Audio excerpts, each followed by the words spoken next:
The builders of India's heritage, Kabir, the child of Ram and Rahim.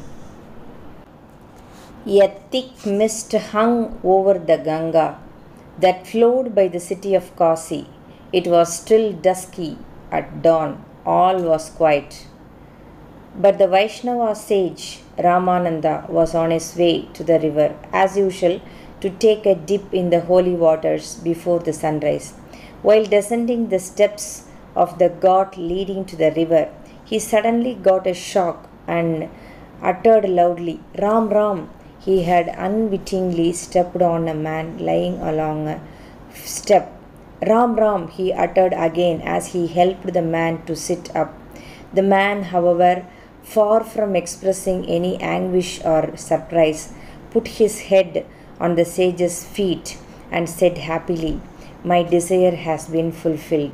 You have given me the mantra, the name of Ram. I am initiated." This was Kabir, then a young man. He was an orphan brought up by a Muslim couple. He was not sure if Ramananda, an orthodox guru, would accept him as a disciple. That is why he acted in this way. But Ramananda understood the deep urge of the young man. He gladly welcomed him into his fold. This was perhaps at the close of the 14th century. Kabir lived as a poor householder with his wife, a son and a daughter, and earned a living through weaving. But soon people began to feel attracted to him. What he realized through his meditation, he taught through simple verses. Although his teachings offended the notions and idols in which the society then believed, there was the force of conviction behind his words, and that showed light to the people. He said that those wishing to know the truth must forget whether they were Hindus or Muslims. God was above creeds and rituals. He was neither confined in the mosque nor in the temple, but he dwelt in all beings and everywhere. Kabir declared himself as the child of Ram and Rahim and accepted disciples from both Hindus and Muslims. His verses were addressed to the Sadhu, the good. Hindus and Muslims were the pots made of the same clay. Allah and Ram were but different names.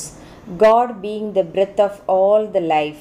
The man searching for God in holy places was like the fish in the river looking for water to drink. Kabir laughed at them. He asked the seekers never to lose faith. "O mind, be patient. There is a time for everything. The gardener goes on watering the plant day after day. The fruit comes out when the season for it comes."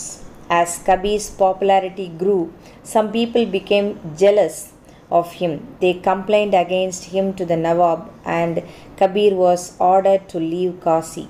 He was then very old, over 100 years according to the popular belief, but he left Kasi for Mohar. If one dies at Mohar, one is reborn as a donkey. Someone informed Kabir, quoting a folk saying, "Is it not fine to be born as a donkey and not as anything more ignoble?" Replied Kabir, out of both wit and humility. "Not be saved even if he died in Kasi. A devotee of God shall certainly achieve salvation even if he died at Mohar." Kabir passed away at Mohar after a few years. Legend says that as his body lay covered by a shawl, his Muslim and Hindu disciples quarreled about the mode of its disposal. They could not come to any settlement. One of them removed the shawl from the body. Lo and behold, all that was there was a couple of lotus flowers.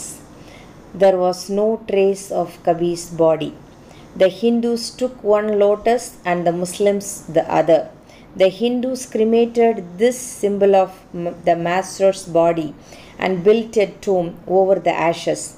The Muslims buried the flower and built another tomb. The tombs stand side by side. Thanks for watching. Support us by subscribing our channel.